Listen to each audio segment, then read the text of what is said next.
اب نبی جو فرمائے اور اگر کوئی اس فرمان کو نہ مانے وہ نبی پہ بولے گا جھوٹ، جو نبی پہ بولے جھوٹ وہ باندھے گا اللہ پہ جھوٹ۔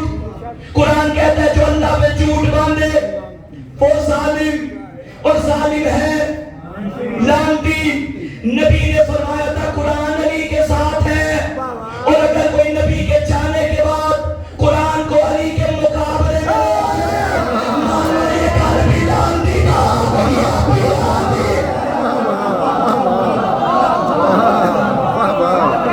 علی کے ساتھ ہے، بھائی قرآن کو علی سے جدا نہیں کرنا۔ کیا دلیل ہے؟ کیا میرا نبی اتنا سچا ہے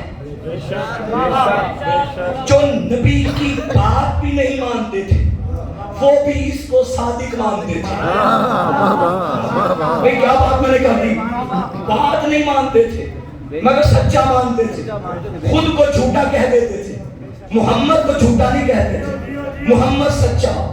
کافروں نے بھی کہا یہ سچا ہے۔ 63 سالہ زندگی میں میرے نبی نے کبھی بھی جھوٹ نہیں بولا۔ 63 سالہ زندگی میں میرے نبی نے کبھی بھی جھوٹ نہیں بولا۔ جو جاتے جاتے بھی امت کو لاوارث چھوڑ کے نہیں گیا، سچا تھا۔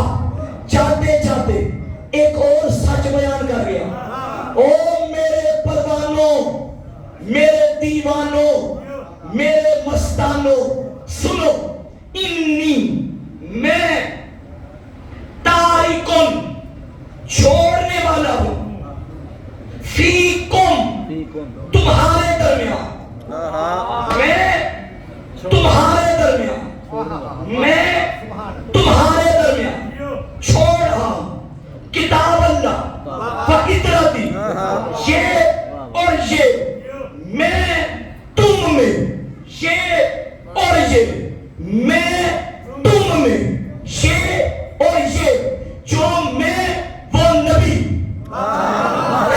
جو تم وہ صحابی، جو یہ وہ اہل بیت۔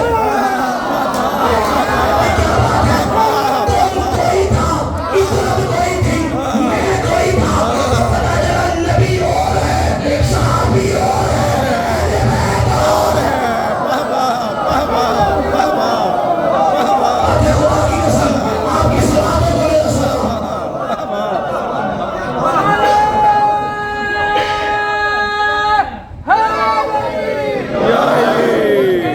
اس حدیث میں 3 لوگوں کا تذکرہ ہے، ایک چھوڑنے والے کا، ایک جن میں چھوڑ رہا ہے، ایک جن کو چھوڑ رہا ہے۔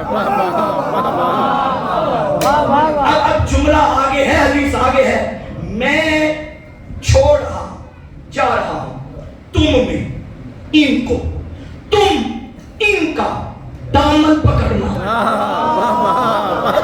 یہ نبی کافروں سے کہہ رہے تھے، بولو یہودیوں سے کہہ رہے تھے، صحابہ یعنی مسلمانوں سے، اور جو مسلمان ہوتا تھا وہ صحابی ہوتا تھا۔ بھئی تھا کوئی ایسا صحابی جو مسلمان نہ ہو، یہ کوئی ایسا مسلمان جو اس دور میں صحابی نہ ہو، جو مسلمان کہلاتا تھا وہ صحابی ہوتا تھا۔ نبی صحابی سے کہہ رہے ہیں اہل بیت کا دامن پکڑنا، اگر ان کو پکڑے رکھو گے، ان دونوں کو کامیاب رہو گے، چھوڑو گے تو گمراہ ہو جاؤ گے۔ اب پتہ چلا گمراہ ہونے والے اور ہیں، گمراہی سے بچانے والے اور ہیں۔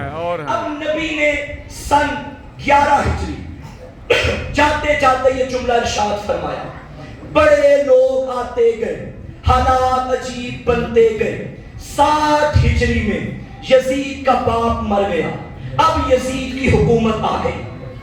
یزید نے وہ جو 11 ہجری میں یعنی 50 سال پہلے نبی نے جملہ کہا تھا کہ ہدایت کے یہ 2 رکن ہیں، ان کو تھامنا، ان میں سے ایک کو بھی نہ چھوڑنا، اگر چھوڑو گے تو گمراہ ہو جاؤ گے۔ یزید کا مقصد تھا گمراہی پھیلانا، اس نے کہا اہل بیت کو تو بلاؤ کربلا میں، انہیں قتل کرو، مار دو، یہ جدا ہو جائیں گے، لوگ ان کو بھول جائیں گے، جنگل کا واقعہ ہے، راتوں رات ہو جائے گا، لوگ کہیں گے ختم ہو گئے، قرآن اکیلا رہ جائے گا، کس نے سر کٹوایا؟ نو کے نیزہ پہ بلند کیا. امت سو رہی تھی, حسین جاگ رہا تھا. سر کٹ گیا, امت سو رہی تھی, حسین جاگ رہا تھا. امت میں کوئی مائی کا لال نہیں تھا جو کہتا کہ تو نے کیا کیا. حسین جانتے تھے ہم قرآن سے جدا نہیں ہو سکتے.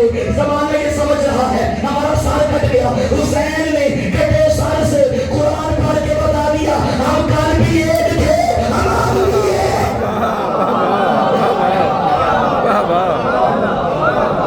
جو ہے یا نہیں, ہر امر و اختیار الہی حسین ہے. دونوں جہاں پہ جس کی ہے شاہی حسین ہے. اللہ کا عظیم سپاہی حسین ہے. کٹتی رگوں سے رب کی گواہی حسین ہے. قرآن سینا پہ اس طرح دہرا گیا حسین, اللہ کو اکیلا ہی منوا گیا حسین.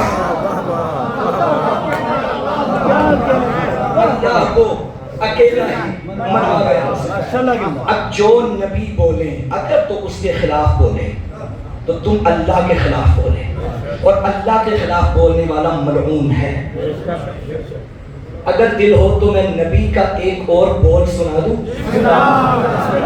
صلوات پڑھیں مل کے بابا سے.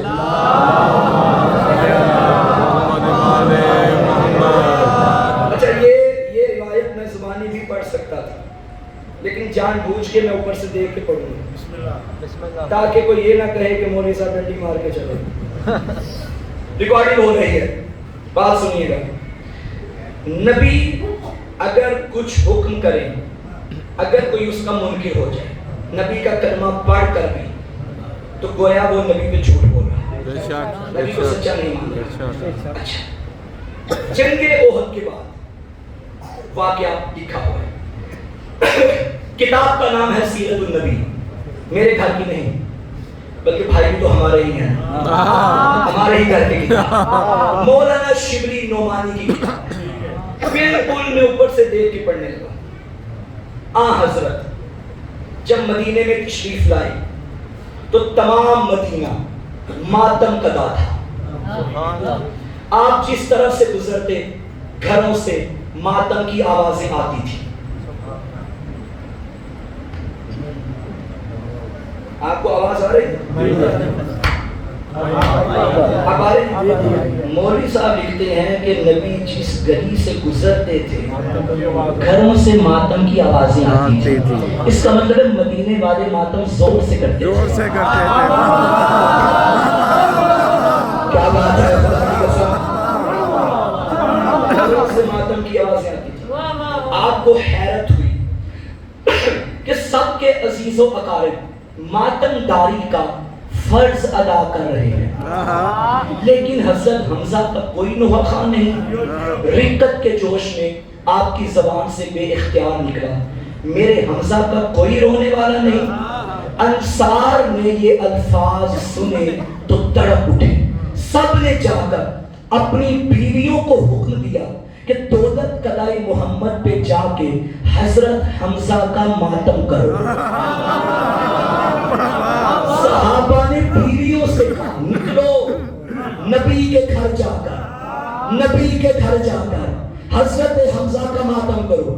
ہم بھی تو بیویوں کو نکال کے امام کے گھر میں بھیجتے ہیں کہ جاؤ امام کے گھر جا کر امام کا ماتم کرو. یہ نبی کے صحابہ کی سنت ہے. جاؤ گھروں سے نکلو, آپ حضرت کے دولت قلعے پہ جا کے حضرت حمزہ کا ماتم کرو. اچھا لفظوں پہ غور کرنا. حضرت نے دیکھا تو دروازے پر پردہ نشینان انصار کی بھیڑ تھی اور حمزہ کا ماتم بلند تھا. کہاں؟ دروازے پر, نبی کے گھر کے دروازے پر صحابہ کی بیویوں نے ماتم بلند کیا ہوا تھا. اب جملہ آگے ہے, حضرت نے ان کے حق میں دعائے خیر کی. ایسا یار نہیں کٹوائی, ماتم ہو رہا تھا گلی میں, نبی نے دعائے خیر کی اور فرمایا, میں اس جملے کے لیے میں نے توحید باندھی تھی, میں ماتمیوں سے کہہ رہے ہیں نبی, میں تمہاری ہمدردی کا شکر گزار ہوں, میں تمہاری ہمدردی کا شکر گزار ہوں. میں تمہاری ہمدردی کا شکر گزار ہوں. اب مجھے سید نگر زیدی سادات میں بیٹھ کے بھی بتانا پڑے گا کہ ہم درد کسے کہتے ہیں. بھئی ہم نام کون ہوتا ہے جن کا نام ایک ہو. ہم جماعت کون ہے جن کی جماعت ایک ہو. ہم علاقہ کون ہے جن کا علاقہ ایک ہو. تو ہم درد کون ہوا جن کا درد ایک ہے. گلیوں میں ماتمیوں کو دیکھ کے بدت بدت نہ کہنا. ماتمی کا اور محمد کا درد ایک ہے.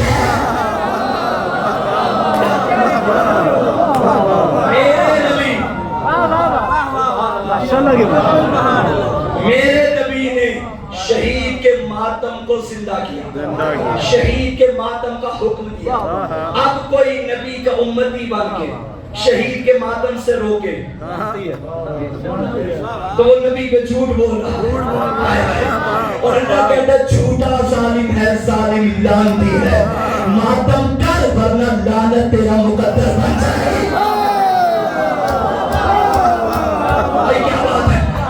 مجھے چاند سے یاد آ گئے شاید کے, لیکن چونکہ اس منزل پہ یہی پڑھے جائے تو اچھا ہوگا. ہے مرض نا دوا کی دوا ماتم حسین, مشکل میں بہترین دعا ماتم حسین.